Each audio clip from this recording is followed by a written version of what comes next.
The European Jewish Parliament is a new pan-European Jewish body who was inaugurated last week at the European Parliament in Brussels, and it gathers 120 European Jewish parliamentarians across approximately 50 countries.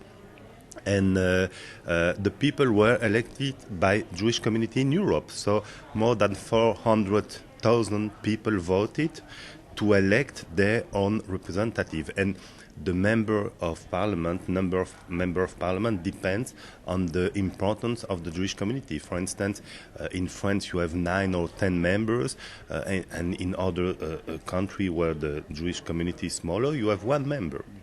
Now, what is the role of this gathering, this parliament? Well, it's very broad, you know. Among them, it's to promote the Jewish value, and it's to take care about the concern of the Jewish community in Europe. For instance, antisemitism or the delegitimization, the growing delegitimization of Israel in Europe. And to remind to our fellow citizens in Europe that Europe was constructed on Judeo-Christian tradition and values. It was founded in Jerusalem, in Rome, and in Athens, and so we are totally part of the European history, and we have to remind it and to keep our place in the society.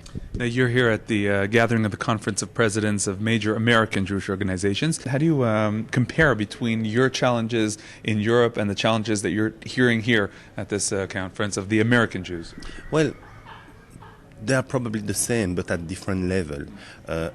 Thanks God, in US they don't face the problem at the same intensity.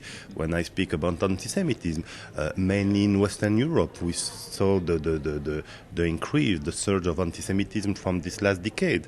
Starting the Second Intifada, we had an importation of the conflict a few days later in the street of Brussels, Berlin, Paris, London, and so.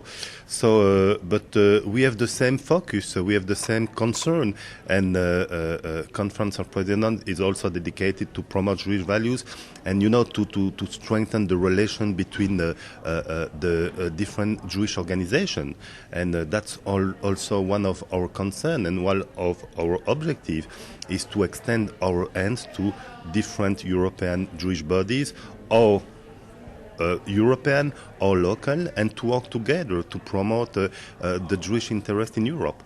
Now, anti-Semitism today, as opposed to what we saw before the Holocaust, now today we're talking mainly about Muslim anti-Semitism? Yeah, mainly, absolutely. It's, as I said, it's importation of the Israeli-Arab conflict in the street of Europe. So when you see a synagogue which is attacked, or Jewish people wearing a kippah or the Magen David at the neck attacking the street, it's mainly the factor of European Muslim people. But not all of them, thanks God, are anti-Semite, and we would like to work also with members of the Muslim communities to fight against this plague, because anti-Semitism is not a Jewish issue. It's today a European issue. We are speaking about the very basic values of European democracy. So we have to fight all together against this plague. But how about the trauma of the Holocaust? That doesn't help against anti-Semitism? That doesn't maybe make the authorities a bit more careful when they see anti-Semitism? It's more complex than that. Yes, when you are a skinhead and making the Nazi salute, yes.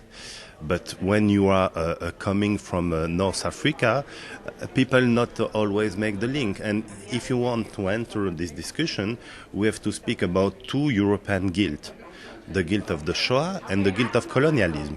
So you see, the victims of anti-Semitism are the son and grandson of the victim of the Shoah. And in most of cases, the people who are responsible of these anti-Semitic attacks are the son and the grandson of the victim of colonialism. So it's more difficult than that.